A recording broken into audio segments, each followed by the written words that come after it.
예수님은 12명의 제자를 부르셨습니다. 그리고 권능을 주셨습니다. 어떤 권능을 주셨습니까? 귀신을 쫓아내고 모든 병과 약한 것을 고치는 능력과 심지어 죽은 자를 살려내는 권능을 주셨습니다.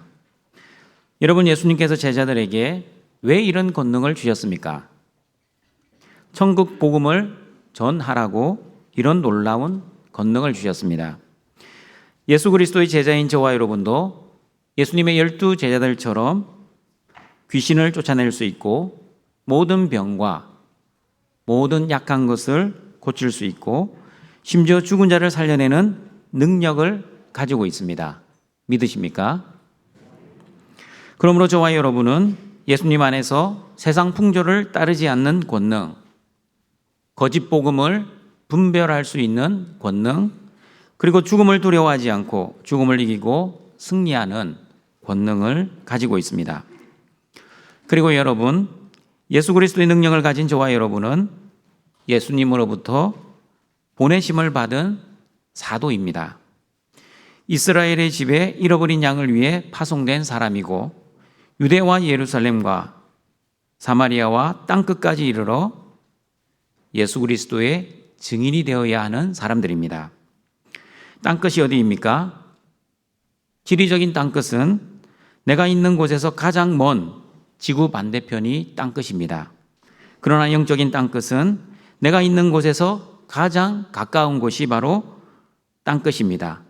그러므로 여러분이 사랑하는 가족과 친척과 친구와 이웃 그리고 직장 동료가 바로 나의 땅끝 사람들입니다. 오늘은 땅끝 사람들에게 천국 복음을 전할 때 어떤 자세와 태도로 전해야 하는지 예수님의 말씀을 듣고자 합니다.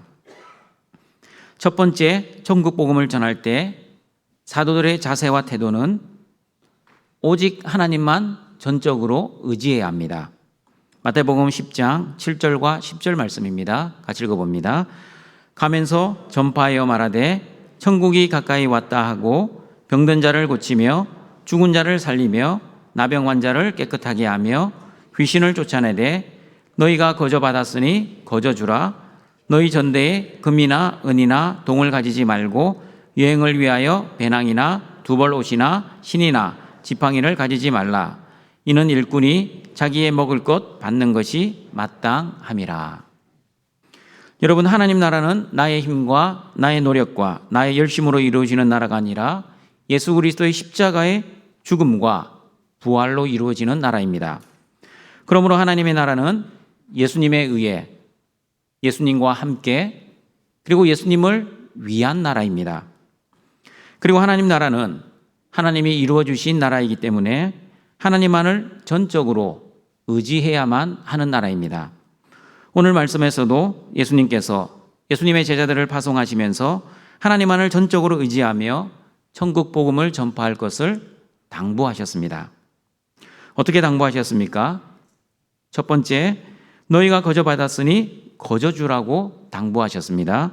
마태복음 10장 8절입니다. 같이 읽어봅니다. 병든 자를 고치며 죽은 자를 살리며 나병 환자를 깨끗하게 하며 귀신을 쫓아내되 너희가 거저 받았으니 거저 주라. 천국 복음을 이용하여 돈벌이 수단으로 삼지 말라는 뜻입니다. 그리고 예수님을 이용하여 사리사욕을 채우지 말라는 뜻입니다. 특별히 여러분, 아픈 사람, 연약한 사람, 고통받고 힘들어하는 사람에게 천국 복음을 가지고 장사하지 말아야 합니다. 어느 목사님께 들은 이야기입니다. 기도원에 강사로 갔는데 조금 일찍 도착해서 다른 강사의 설교를 들었다고 합니다. 그런데 강사가 설교 중에 하는 말, 여기 앉아 있는 사람의 수와 헌금 봉투의 수가 다르다며 하나님의 은혜를 공짜로 받지 말라고 강조하시면서 헌금을 강요하더랍니다. 여러분, 기도원에 올라와서 기도할 사람은 어떤 사람들입니까? 하나님께 간절한 기도 제목이 있는 사람들 아닙니까? 불치병을 걸려 그 불치병의 치유를 위해 기도하러 온 사람, 가족들과 힘든 문제로 인해 관계 회복을 위해 하나님께 부르짖으러 온 사람들, 그리고 경제적인 문제, 자녀의 문제, 부모의 문제, 여러 가지 문제로 인해 하나님의 전적인 도우심을 구하러 온 갈급하고 절박한 심령들 아닙니까? 그런 힘든 사람들에게 헌금을 해야 한다고 강요하거나 또는 헌금을 해야만 하나님이 당신의 기도를 들어준다거나 또는 하나님의 베풀어 주실 은혜에 미리 감사를 드려야 한다고 강단에서 선포하면 그 심령이 힘든 사람들 입장에서는 지푸라기라도 잡는 심정이기에 헌금을 할 수밖에 없지 않겠습니까? 그러나 여러분, 헌금은 어떻게 해야 합니까? 하나님이 받으시는 헌금은 어떤 헌금인지 고린도후서 9장 7절 말씀을 같이 읽어보겠습니다. 각각 그 마음에 정한 대로 할 것이요 인색함으로나 억지로 하지 말지니 하나님은 즐겨내는 자를 사랑하시느니라. 헌금은 인색함이나 억지로 드리는 것이 아니라 감사와 기쁨으로 자신의 형편에 맞게 드려야 합니다. 그런데 헌금을 강요하는 행위는 너희가 거저 받았으니 거저 주라는 예수님의 말씀에 맞지 않는 악한 행동입니다. 등촌가족 여러분, 내년부터 등촌교회는 주일 예배 시 헌금 바구니를 돌리지 않을 예정입니다. 예배당 들어오는 입구에 헌금함을 설치할 예정입니다. 헌금 바구니를 없애고 헌금함을 설치하는 가장 중요한 이유는 준비 없는 헌금, 억지로 내는 헌금을 방지하기 위함입니다. 물론 헌금 액수가 줄어들 것이라고 우려하는 분들이 있습니다. 그러나 여러분, 저는 등촌교회 성도들의 믿음의 수준을 가소평가하지 않습니다. 헌금 바구니를 돌리면 헌금 액수가 늘고 헌금함을 설치하면 헌금 액수가 준다고 생각하지 않습니다. 왜냐하면 믿음으로 드리는 헌금은 사람의 눈을 의식하지 않고 하나님 앞에서 감사와 기쁨으로 드리기 때문입니다. 다시 본문으로 돌아옵니다. 여러분 한번 생각해 보십시오. 예수님이 제자들에게 거저 받았으니 거저 주라는 당부의 말씀을 만약에 안 하셨다면 제자들은 자신의 의지와 상관없이 많은 돈을 벌었을 수도 있습니다. 예를 들어 보겠습니다. 불치병을 가진 사람이 있었습니다. 유명한 의사를 찾아갔지만 아무 소용이 없었습니다. 그런데 어느 날 예수님의 제자라는 두 사람이 찾아와 회개하라, 천국이 가까이 왔느니라고 선포하면서 기도를 받았는데 그 불치병이 한순간에 치료가 되었습니다. 그러면 여러분, 그 불치병을 치유받은 그 사람의 입장에서는 자신의 불치병을 고쳐준 예수님의 제자들이 얼마나 감사하고 고마웠겠습니까? 그 고마움이 크면 클수록 예수님의 제자들에게 그 고마움을 표시하고 싶은 마음이 드는 것은 사람으로서 인지상정 아니겠습니까? 돈이 있는 사람들은 제자들에게 돈을 주면서 나같이 병든 사람들을 고치려 다니시려면 돈이 필요하지 않겠습니까? 사람의 길을 떠나려면 이 정도 돈은 필요할 것입니다. 밥이라도 사드시고 여비에 보태세요. 그리고 여러분, 돈이 없는 사람이라면 제자들의 치유에 대한 고마움으로 인해 자신의 집에 있는 감자와 고구마 그리고 여행에 필요한 여러 가지 물건들을 조금씩 감사의 표현으로 드리지 않았겠습니까? 한국의 기도원처럼 헌금하라고 제자들이 강요하지 않아도 많은 선물과 돈을 받으면서 전도 여행을 다닐 수 있었을 것입니다. 이 상황들을 다 예상하신 예수님께서는 너희들 절대 사람이 감사의 마음으로 주는 어떤 것도 받지 말아야 한다고 미리 제자들에게 당부를 하신 것 같습니다. 그리고 하나님만 전적으로 의지하라는 두 번째 예수님의 당부는 너희 전대에 금이나 은이나 동을 가지지 말고 여행을 위하여 배낭이나 두벌 옷이나 신이나 지팡이를 가지지 말라고 당부하셨습니다. 마태복음 10장 9절과 10절입니다. 같이 읽어봅니다. 너희 전대에 금이나 은이나 동을 가지지 말고 여행을 위하여 배낭이나 두벌 옷이나 신이나 지팡이를 가지지 말라. 이는 일꾼이 자기의 먹을 것 받는 것이 마땅함이라. 여러분, 금이나 은이나 동은 그 당시 통용되던 화폐를 의미합니다. 그러므로 전도 여행을 다닐 때 돈을 가지지 말라는 뜻입니다. 그러나 여러분, 돈을 가지지 말라는 뜻은 돈을 하나도 들고 다니지 말고 무전으로 전도 여행을 하라는 뜻은 아닙니다. 대학생 때 제가 영국에서 어학연수를 한 적이 있었습니다. 한인교회에 어느 청년이 왔습니다. 그런데 한국에서 영국으로 올 때 비행기 표만 끊고 돈은 하나도 들고 오지 않았습니다.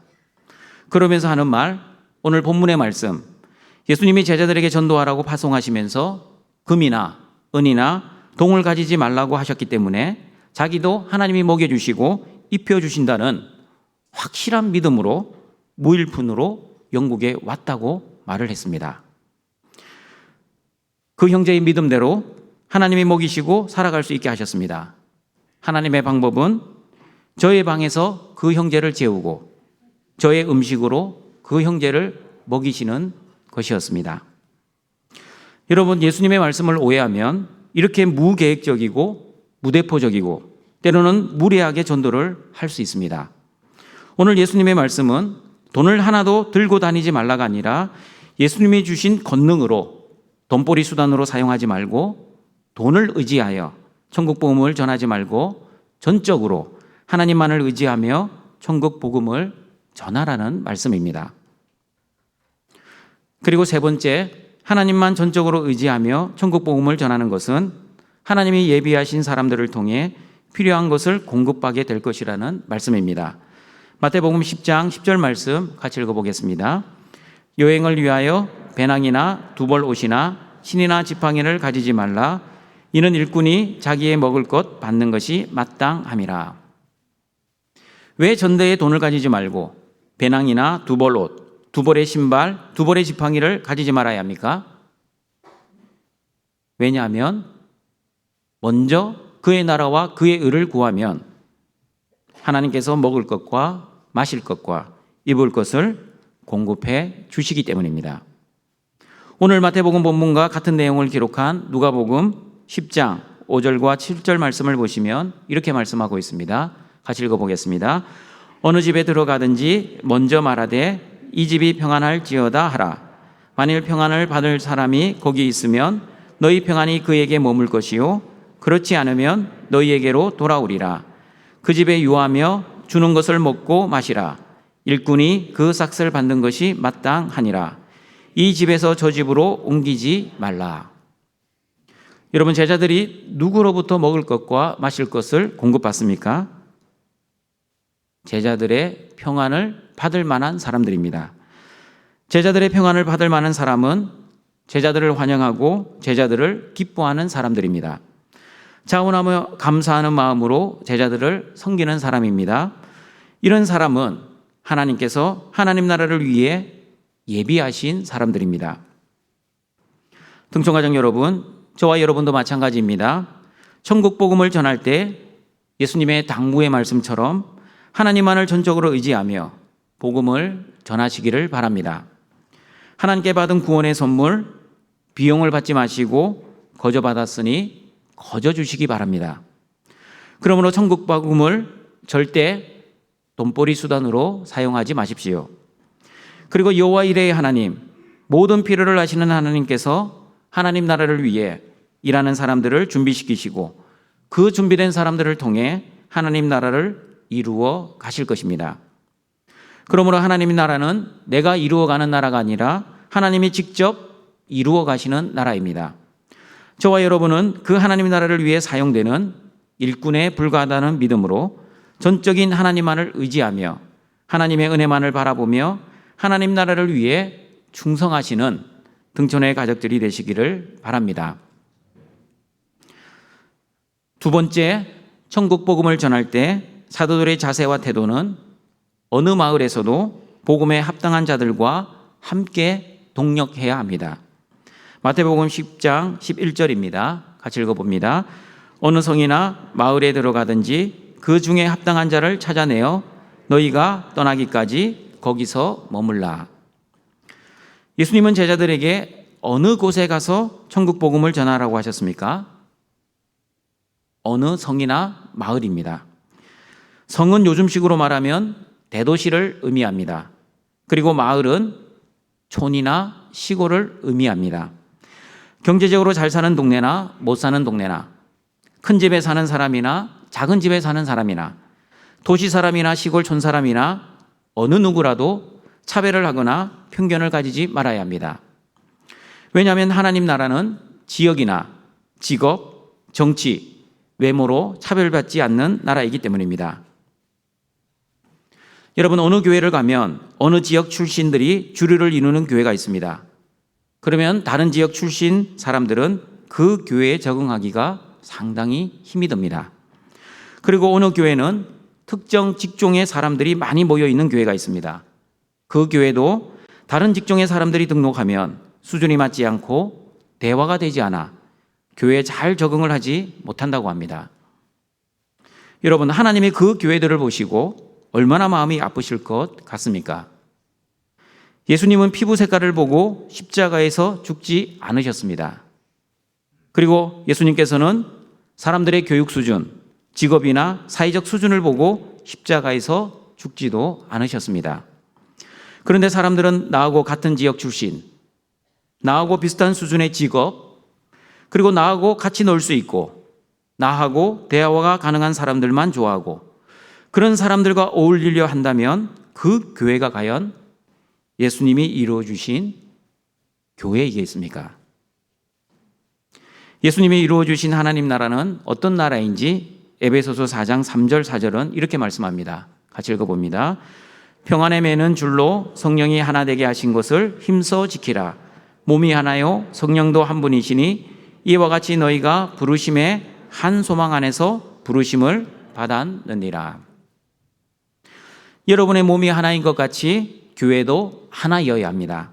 인종과 외모와 경제적 수준, 출신 지역이 달라도 그리스도 안에서 모든 형제 자매는 예수님 안에서 한 세례를 받았고 예수님을 주인으로 모시고 그리고 하나님 나라는 한 소망을 가지고 살아가고 있는 사람들입니다. 그러므로 천국 복음은 사람을 차별하지 않습니다.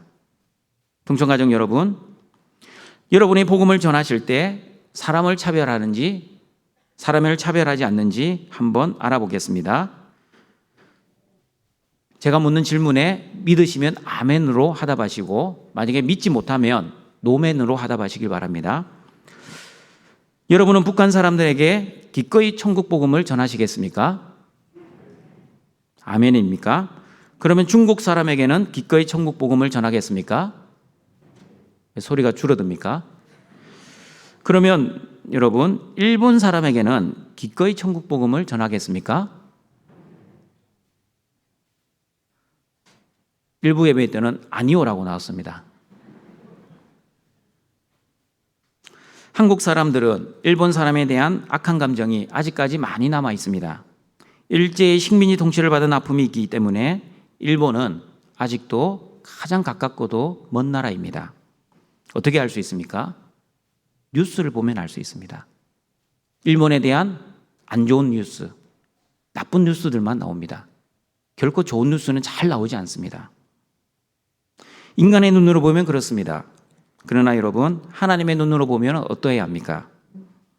세상에서 가장 우상이 많은 나라 중 한 나라인 일본, 그리고 그 우상들을 섬기고 있는 나라 일본, 그러므로 예수 그리스도의 복음이 가장 필요한 나라가 일본이 아니겠습니까? 하나님 나라에서 살아가는 하나님의 자녀들은 인간적인 감정을 뛰어넘어 영적인 눈으로 하나님의 마음으로 일본을 바라보고 기도해야 할 것입니다. 어느 민족도 어느 인종도 그리고 어떤 사람이라 할지라도 천국 복음에서 제외될 사람은 이 세상에 아무도 없다는 것을 기억하시고 예수님의 제자답게 어느 곳에서나 어떤 사람에게도 주님의 복음을 전하시는 등촌의 가족들이 되시기를 바랍니다. 그리고 여러분, 천국 복음을 전할 때 지혜롭게 복음을 전해야 합니다. 어떤 지혜입니까? 복음을 박해하고 복음을 싫어하고 복음을 거부하는 사람보다 복음에 합당한 사람부터 먼저 찾아야 합니다. 복음에 합당한 사람은 복음을 전하는 제자들을 환대하고 먹을 것을 자원하며 기쁨으로 주는 사람들입니다. 그리고 하나님 나라를 사모하는 사람, 그리고 하나님 나라에 들어가기에 합당한 사람들입니다. 동청가족 여러분, 저와 여러분에게도 하나님께서 성령의 지시와 성령의 감동을 받은 복음에 합당한 사람들을 준비해 놓으십니다. 전도를 하다 보면 이런 경험이 다 있을 겁니다. 잘 믿을 것 같은 사람인데 전혀 복음이 들어가지 않는 완고한 사람이 있습니다. 그러나 전혀 복음이 들어갈 것 같지 않아 보이는데 의외로 쉽게 복음이 들어가는 사람이 있습니다. 어떨 때는 내가 전도도 하지 않았는데 자기 발로 교회에 같이 가자고 하는 사람들도 있습니다. 여러분, 왜 이런 사람들이 있는 줄 아십니까? 하나님께서 복음에 합당한 사람들을 다 준비해 놓으셨기 때문입니다. 그러므로 여러분, 전도를 하다 보면 하나님의 말씀이 스폰지처럼 잘 스며드는 사람들이 있습니다. 사도행전 14장 8절과 10절 말씀을 보시면 구원받을 만한 믿음이 있는 사람이 있다고 말씀하고 있습니다. 같이 한번 읽어보겠습니다. 루스드라에 발을 쓰지 못하는 한 사람이 앉아 있는데 나면서 걷지 못하게 되어 걸어본 적이 없는 자라. 바울이 말하는 것을 듣거늘 바울이 주목하여 구원받을 만한 믿음이 그에게 있는 것을 보고 큰 소리로 이르되 내 발로 바로 일어서라 하니 그 사람이 일어나 걷는지라. 여러분, 어떻게 그 사람에게 구원받을 만한 믿음이 있었습니까? 성령께서 그 마음을 준비시키셨고 믿음에 들어가도록 역사하셨기 때문입니다. 그러면 여러분, 이렇게 말을 하는 사람이 있을 수 있습니다. 목사님, 하나님 나라는 예수님이 이루셨고 성령님이 이루어 가시는 나라 아닙니까? 그러면 하나님이 다 알아서 하시니 사람인 우리는 할 일이 없지 않습니까? 이 질문에 대한 답이 고린도전서 3장 6절과 8절 말씀입니다. 같이 읽어봅니다. 나는 심었고 아볼로는 물을 주었으되 오직 하나님께서 자라나게 하셨나니 그런즉 심는 이나 물 주는 이는 아무것도 아니로되 오직 자라게 하시는 이는 하나님뿐이니라. 심는 이와 물 주는 이는 한 가지이나 각각 자기가 일한 대로 자기의 상을 받으리라. 저와 여러분이 할 일은 한 영혼을 위해 기도하는 일, 기도한 대로 그 사람에게 예수 그리스도의 복음을 전하는 일, 그리고 또 다른 사람을 위해 기도하고 복음을 전하는 일, 계속해서 포기하지 않고 낙심하지 않고 기도하고 천국 복음을 전하는 일을 중단하지 말아야 합니다. 어떨 때는 심는 일을 해야 하고 어떨 때는 물을 주는 일을 해야 합니다. 그러면 하나님께서 자라게 하시고 열매를 거두실 것입니다. 그러므로 여러분, 지금 당장 전도의 열매를 보지 못한다고 낙심하거나 실망하지 마십시오. 천국 복음을 위한 여러분의 눈물의 기도와 수고가 결코 헛되지 않을 것입니다. 때가 되면 하나님께서 열매를 거두실 것이고, 그리고 저와 여러분이 천국에 갔을 때 심는 일과 물 주는 일에 대해 하나님으로부터 상을 받게 될 것입니다. 새생명 축제가 지난주에 끝났습니다. 우리 성질이 급한 부목사님들이 그 다음날 저기 붙어 있었던 프랜카드를 떼버렸습니다. 제가 그 보고를 받고 다시 붙이라고 했습니다. 왜냐하면 우리 성도들이 저 새생명 축제를 행사로 착각할까 봐 겁이 났습니다. 여러분, 새생명 축제는 행사가 아닙니다. 오늘 장로님도 그렇게 기도하셨는데요. 새생명 축제를 행사로 생각하고 이제부터 전도에 대한 스트레스를 이제는 안 받아도 되겠다라고 기쁜 마음으로 오늘 오셨다면 여러분, 그 사람은 행위신자일 가능성이 높습니다. 그러나 은혜신자는 새생명 축제는 예수님이 재림하실 때까지 계속되어야 한다는 믿음으로 언제 어디서나 자신의 삶 속에서 주님의 복음을 위해 기도하고 노력하는 사람입니다. 동정가정 여러분, 여러분 중에 새생명 축제에 교회 예배당에 사람을 데리고 오지 못했다고 절망하지 마시길 바랍니다. 여러분의 입술로 기도하고 그리고 믿음으로 용기 내어 예수 그리스도의 복음을 전한 그 수고가 결코 땅에 떨어지지 않고 하늘의 상으로 기억될 것입니다. 그러므로 각자에게 주어진 사명, 여러분의 삶의 현장에서 복음에 합당한 삶을 살아내시어 입술과 삶으로 복음을 전하는 등촌의 가족들이 되시기를 바랍니다. 이번 주일 우리 교회 한번 가보지 않을래요? 라고 직장 동료에게 전도를 해놓고 직장 동료에게 이런 말을 듣는다면 어떻게 되겠습니까? 너 같은 사람이 다니는 교회라면 나 교회 안 갈래. 너나 잘 믿으세요. 그러나 여러분, 예수님을 진정으로 믿고 복음에 합당한 삶을 사람들이 전도하면 이런 말을 듣게 될 것입니다. 그래요, 당신이 믿는 예수님, 저도 믿고 싶습니다. 당신이 믿는 예수님이 정말 어떤 분인지 궁금합니다. 등중가정 여러분, 여러분은 어떤 소리를 듣고 있습니까? 너나 잘 믿으세요 라는 말을 듣습니까? 아니면 당신이 믿는 예수님, 나도 믿고 싶습니다 라는 말을 듣고 있습니까? 여러분, 예수님을 믿는 척하는 사람이 아니라 진짜 예수님을 믿는 성도들에게는 어떤 말을 들어야 정상입니까? 당연히 당신이 믿는 예수님, 나도 믿고 싶습니다 라는 말을 들어야 정상입니다. 그러므로 여러분, 저와 여러분이 복음에 합당하게 살면 하나님께서 그 복음에 합당한 사람도 순적하게 만나게 해주십니다. 바울이 아시아로 가고 싶었지만 성령께서 유럽으로 바울의 발걸음을 돌리시고 그리고 유럽의 첫 성인 빌립보에서 루디아를 만나게 하신 것처럼 여러분의 삶 속에서도 루디아 같은 신실한 동력자를 만나게 하시고 동력자를 붙여주실 것입니다. 그러므로 여러분, 전도는 내가 하는 것처럼 보이지만 실상은 하나님이 하시는 하나님의 역사입니다. 내가 심고 내가 물을 주지만 실제 자라게 하시는 분은 하나님이십니다. 이런 하나님 나라의 원리를 알면 결코 전도를 잘한다고 교만하지도 않고 그리고 전도가 잘 되지 않는다고 낙심하지도 않을 것입니다. 천국 복음을 위해 나를 부르시고 함께 동력하게 해주신 하나님의 놀라운 은혜에 그저 감사할 뿐입니다. 그러므로 하나님 나라를 위해 하나님 나라의 협력자와 동반자로 사용하시는 하나님의 크신 은총에 감사를 드리시는 등촌의 가족들이 되시기를 바랍니다. 세 번째, 천국 복음을 전할 때 사도들의 자세와 태도는 평안하게 천국 복음을 전해야 합니다. 마태복음 10장 12절 15절입니다. 같이 읽어봅니다. 들어가면서 평안하기를 빌라. 그 집이 이에 합당하면 너희 빈 평안이 거기 임할 것이요 만일 합당하지 아니하면 그 평안이 너희에게 돌아올 것이니라. 누구든지 너희를 영접하지도 아니하고 너희 말을 듣지도 아니하거든 그 집이나 성에서 나가 너희의 발의 먼지를 떨어버리라.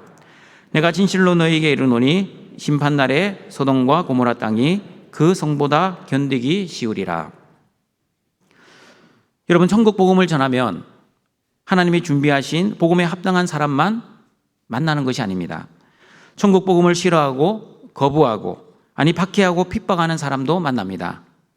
14절 말씀을 보시면 제자들을 영접하지 않는 사람, 제자들의 말을 듣지 않는 사람도 있다고 분명히 말씀하고 있습니다. 그러면 제자들은 어떻게 행동해야 합니까?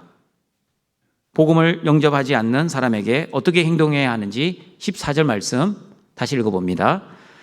누구든지 너희를 영접하지도 아니하고 너희 말을 듣지도 아니하거든 그 집에서 성에서 나가 너의 발의 먼지를 털어버리라. 여러분, 발의 먼지를 털어버리는 행동은 유대인들의 의식적 결례와 관계 있는 행동입니다. 유대인들은 이방 지역을 여행하고 돌아올 때 이방 나라에서 묻어온 발의 먼지를 털어버림으로써 이방인에게 임한 하나님의 저주와 심판을 털어버린다는 의미였습니다. 그러나 여러분, 이 말씀을 오해하여 천국 복음을 거부한 사람들을 저주해도 괜찮다는 의미로 해석해서는 안 될 것입니다. 왜냐하면 사람인 저와 여러분은 믿지 않는 불신자를 저주하고 심판할 권한이 없기 때문입니다. 저주와 심판은 누가 하십니까? 마지막 날 심판해 주러 오시는 예수님만이 심판하실 수 있습니다. 그러므로 예수님은 15절에서 이렇게 말씀하셨습니다. 같이 읽어봅니다. 내가 진실로 너희에게 이르노니 심판날에 소돔과 고모라 땅이 그 성보다 견디기 쉬우리라. 심판은 하나님 몫입니다. 그러므로 사람인 저와 여러분은 심판은 하나님께 맡기고 하나님이 주신 사명을 평안하게 감당해야 합니다. 여러분, 12절 말씀, 그 집에 들어가면서 평안하기를 빌라 할 때 평안하기를 빌라는 뜻은 그 집에 들어가면서 인사를 하라, 문안을 하라, 경의를 표하라 라는 뜻입니다. 그러므로 여러분, 예수 그리스도의 복음은 은혜와 평강의 인사를 나누며 전해야 합니다. 그런데 예수천당, 불신지옥, 예수님 믿지 않으면 지옥 갑니다. 이런 협박조로 복음을 전하면 듣는 사람이 어떻게 듣겠습니까? 상당히 불쾌하게 들을 것입니다. 그러나 여러분, 하나님의 자녀 성도들이 듣기에는 예수 천당 불신지옥, 여러분은 어떻게 들립니까? 옳은 소리, 바른 소리, 성경적 진리로 들립니다. 그러나 아무리 성도들에게 복음처럼 들려도 믿지 않는 사람들에게는 무례하게 들릴 것입니다. 그러므로 목적이 옳으면 수단도 옳아야 합니다. 아무리 복음이라는 목적이 옳다 할지라도 수단과 방법을 가리지 않고 복음을 전해서는 안 될 것입니다. 예수님이 제자들에게 가르쳐 주신 것처럼 평안의 인사를 드리면서 천국 복음을 전하시는 등촌의 가족들이 되시기를 바랍니다. 그렇다고 여러분, 천국 복음을 비굴하게 전하지도 마십시오. 구걸하듯이 천국 복음을 전하지도 마십시오. 당당하게 전하십시오. 그러나 예의를 갖추십시오. 그러면 하나님의 역사를 체험하게 될 것입니다. 말씀을 정리하도록 하겠습니다. 예수님은 하나님 나라를 이루시고 하나님 나라 확장을 위해 제자들을 부르시고 권능을 주시고 천국 복음을 전파하러 제자들을 보내셨습니다. 그리고 제자들을 파송하시면서 천국 복음을 전파할 때 어떻게 전해야 하는지 그 자세와 태도에 대해 구체적으로 당부해 주셨습니다. 첫 번째, 천국 복음을 전할 때 하나님만을 전적으로 의지해야 합니다. 돈과 사람을 의지하지 말고 거저 받았으니 거저 주어야 합니다. 전적으로 하나님만을 바라보며 먼저 그의 나라와 의를 위해 구하면 하나님의 미리 예비하신 동력자들을 통해 먹을 것, 마실 것, 입을 것, 복음 전파를 위해 필요한 모든 것을 공급해 주실 것입니다. 두 번째, 천국 복음을 전할 때 어느 마을에서도 복음에 합당한 자들과 함께 동력해야 합니다. 복음은 사람을 차별하지 않습니다. 어느 지역, 어느 직업, 어떤 출신, 어떤 배경, 어떤 수준을 가진 사람이라 할지라도 복음 앞에서는 차별이 없이 동등하고 평등합니다. 그리고 세 번째, 천국 복음을 전할 때 인간적인 방법, 무례함이 아니라 하나님의 방법, 평안으로 복음을 전해야 합니다. 그러므로 복음을 전파하기 위해 사람들에게 구걸하거나 비굴하거나 또한 불쾌하게 협박조로 전하지 말아야 합니다. 가장 기쁘고 좋은 소식인 천국 복음을 전할 때 가장 예의 바르고 가장 신사적으로 그리고 당당하고 담대하게 복음을 전하시는 등촌의 가족들이 되시길 바랍니다. 그러므로 등촌가족 여러분, 새생명잔치는 끝나지 않았습니다. 예수님이 다시 오실 때까지 천국 복음을 전하시어 하나님께 영광을 돌리시는 모든 등촌의 가족들이 되시길 주님의 이름으로 축원합니다. 사랑과 자비가 풍성하신 하나님 아버지, 영과 진리이신 예수님의 십자가의 은혜를 의지하여 오늘도 하나님 앞에 나와 영광의 예배를 드립니다. 우리의 예배를 받아주시고 하나님 말씀의 은혜를 내려 주시옵소서. 새생명 축제는 끝난 행사가 아니라 주님이 오실 때까지 계속 지속되어야 할 우리의 사명입니다. 천국 복음을 전할 때 하나님만을 전적으로 의지하게 하옵시고 어느 마을, 어느 장소에서도 하나님이 준비하신 복음에 합당한 동력자들을 만나게 하시고 그리고 하나님의 방법, 평안으로 천국 복음을 담대하게 전하는 등촌의 모든 가족들 되게 하여 주시옵소서. 천국 복음으로 이 땅에 하나님 나라가 이루어지고 또한 우리의 모든 등촌의 가족들도 예수님 안에 있는 이 천국 복음의 삶, 천국 영생의 삶을 살아 하나님 자녀다운 삶을 살아갈 수 있게 하여 주시옵소서. 예수님의 이름으로 기도드립니다. 아멘.